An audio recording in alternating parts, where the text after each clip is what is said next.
Shalom au tout Israël, dans le beau, grand et merveilleux nom de Yahweh Adonai Elohim, notre Elohim, l'Elohim d'Israël pour toujours. Amen. Aujourd'hui, je continue la lecture du livre de Yehoshua au chapitre 5. Lorsque les rois des Amoréens, habitant le bord occidental du Jourdain, et les rois des Cananéens, habitant le littoral, apprirent que Yahweh avait mis à sec les eaux du Jourdain à l'approche des Israélites jusqu'après leur passage, le cœur leur manqua, et ils perdirent tout courage devant les enfants d'Israël. En ce temps-là, Yahweh dit à Yehoshua, « Munis-toi de couteaux tranchants et fais subir une nouvelle circoncision aux enfants d'Israël. » Et Yehoshua se munit de couteaux tranchants, et il circoncit les Israélites près de la colline des Aralotes. Or, voici pourquoi Yehoshua dut pratiquer cette circoncision. Toute la population mâle propre à la guerre qui était sortie d'Égypte était morte dans le désert, sur la route qu'elle suivit après la sortie de l'Égypte. Toute cette population affranchie avait subi la circoncision, mais tous ceux qui naquirent dans le désert pendant la traversée après la sortie d'Égypte, on ne les avait point circoncis. Car les Israélites avaient pendant 40 ans fait leur pérégrination dans le désert, jusqu'à ce que fût éteinte toute la génération des hommes valides sortis de l'Égypte.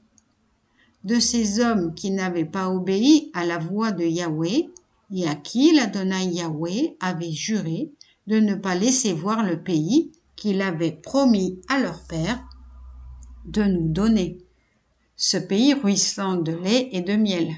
Mais il adopta leurs fils à leur place, et ce furent ceux-là que circoncit Yehoshua, car ils étaient incirconcis, vu qu'on avait pu les circoncire pendant le voyage. Lorsque tout le peuple eut été circoncis, ils demeurèrent en repos dans le camp jusqu'à leur guérison. Yahweh dit à Yehoshua, « À présent, j'ai écarté de vous l'ignominie de l'Égypte. » Et l'on donna à cet endroit le nom de Gilgal, qu'il a conservé jusqu'à ce jour. Les Israélites campés à Gilgal célébrèrent Pessah le 14e jour du mois vers le soir, dans les plaines de Jéricho. Et le lendemain de Pessah, ce même jour, ils mangèrent du blé du pays en pain azim et en grains torréfiés. La manne cessa de tomber le lendemain parce qu'ils avaient à manger du blé du pays. Et les enfants d'Israël n'eurent plus de manne, mais ils se nourrirent dès cette année des produits du pays de Canaan.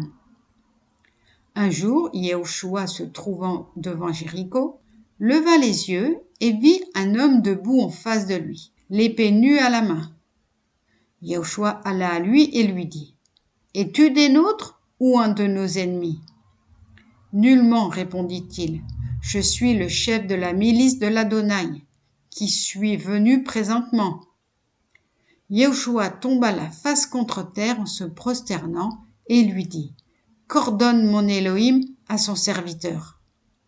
Le chef de la milice divine dit à Yehoshua, « ôte ta chaussure de tes pieds, car l'endroit sur lequel tu te tiens est saint. » Et Yehoshua obéit. Amen.